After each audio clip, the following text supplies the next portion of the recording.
"Excuse me, you can't park that thing here?" A junior officer barked, annoyed at the woman leaning under her old van, tools in hand. She straightened up, wiping sweat from her brow. Her short sleeve lifted, just enough to reveal a tattoo of a dagger piercing 3 stars. The officer rolled his eyes, but behind him, a decorated general stopped cold. "Is that Delta Echo 9? The entire base went silent.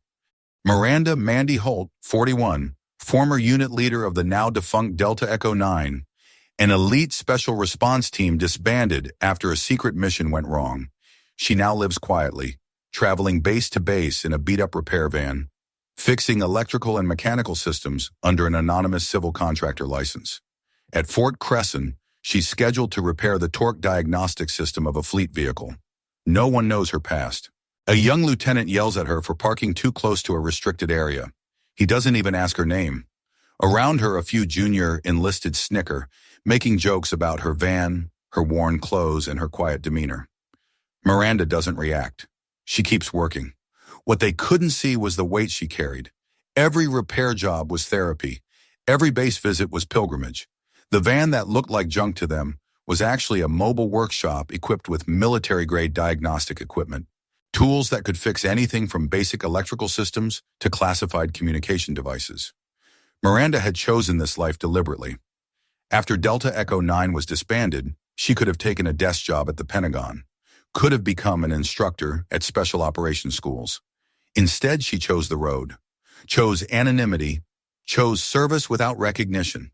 The young soldiers mocking her appearance had no idea they were looking at someone whose tactical expertise exceeded their combined training by decades.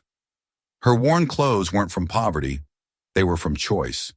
Practical clothing that didn't draw attention or announce importance. The quiet demeanor wasn't shyness. It was discipline learned from operations where speaking at the wrong moment could get everyone killed. Miranda absorbed their jokes without reaction because she had faced far worse than casual disrespect. She had watched teammates die, had made decisions that haunted her sleep.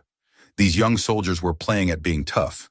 She had been forced to become actually tough, but she didn't resent their ignorance. In many ways, she envied it. They could still believe that military service was about glory and recognition. She knew it was about doing things so terrible and necessary that you spent the rest of your life trying to forget them. The tattoo hidden beneath her sleeve wasn't decoration. It was memorial, a permanent reminder of people who hadn't made it home. Today, that memorial was about to be recognized by someone who understood exactly what it represented. CTA ACT1. Comment they don't know her story. If you've seen people judge before anyone asked who they truly were. While adjusting the hydraulic line under the hood, Miranda reaches up. Her sleeve lifts slightly. Her tattoo becomes visible. A dagger piercing through 3 stars, surrounded by faded burns and scar lines. The nearby soldiers mock it.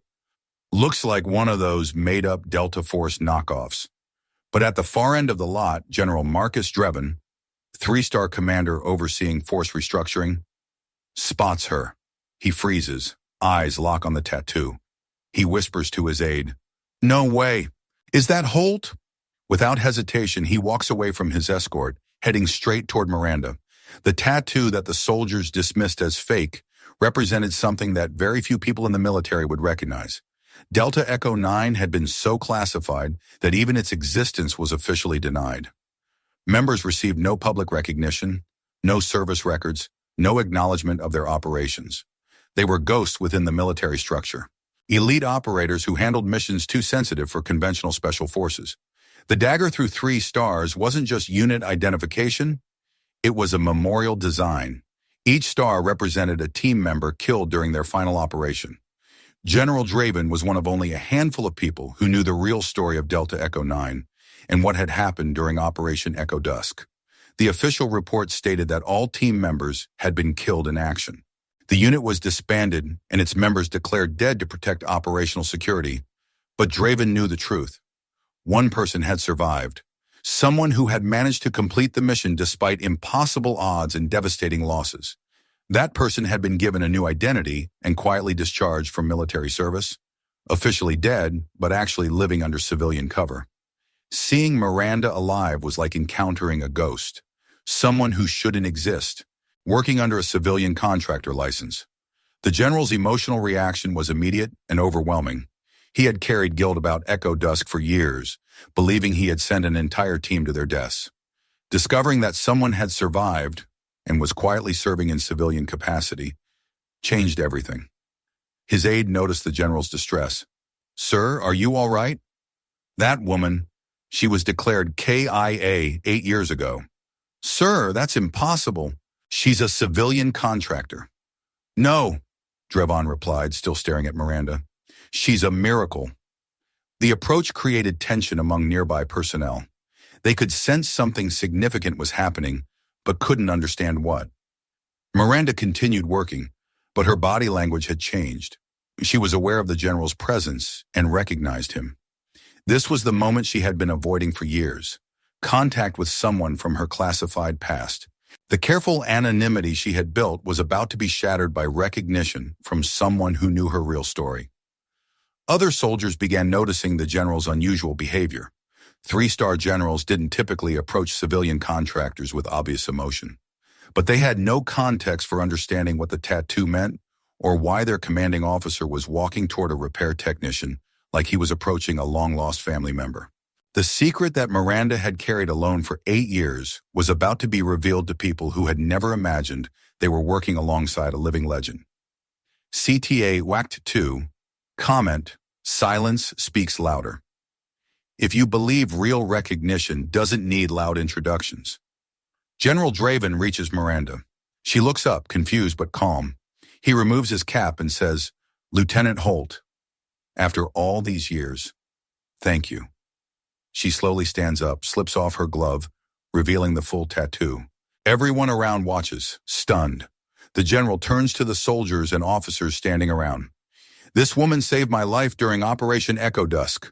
She was the last active transmission when the team went dark. She stayed behind to mark our evac point, injured and alone, for 72 hours. The whispers stop. Miranda speaks, soft but steady. "I didn't do it for medals. I did it for the ones who didn't come home." General Draven salutes her with full ceremonial form, right hand sharp, respectful, unwavering. The others one by one straighten and follow. The revelation transformed everyone's understanding. The woman they had dismissed as an aging contractor was actually a ghost from one of the military's most classified operations. General Draven continued, his voice carrying across the silent assembly. Operation Echo Dusk was a hostage rescue mission behind enemy lines. Intelligence was compromised. Equipment failed. Everything that could go wrong did go wrong. He gestured toward Miranda, who stood quietly with the dignity of someone who had never sought recognition. When communications went down and the extraction point was overrun, Lieutenant Holt made the decision to stay behind and ensure the hostages could be evacuated. The assembled personnel listened with growing awe and shame. She held off enemy forces for 6 hours using improvised explosives and salvaged weapons.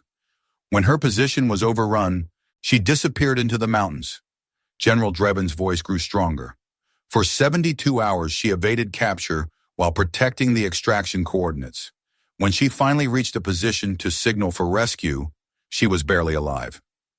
The young soldiers who had been mocking her van now looked sick with embarrassment.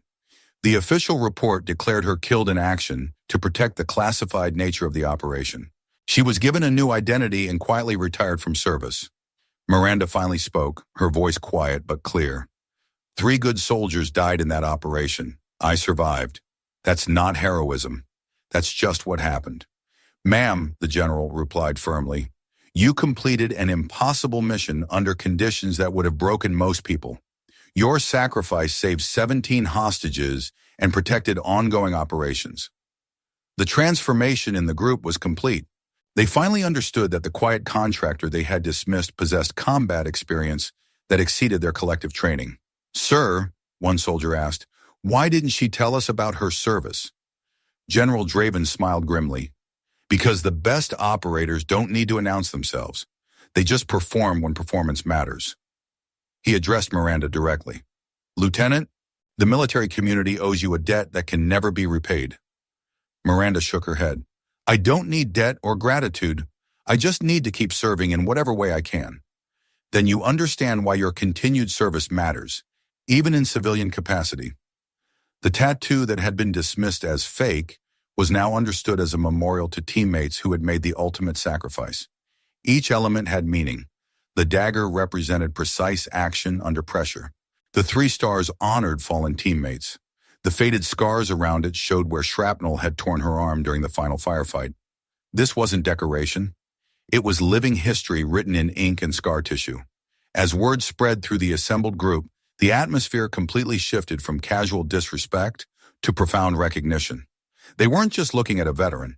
They were looking at someone whose sacrifice had been so classified that she couldn't even be officially thanked for it.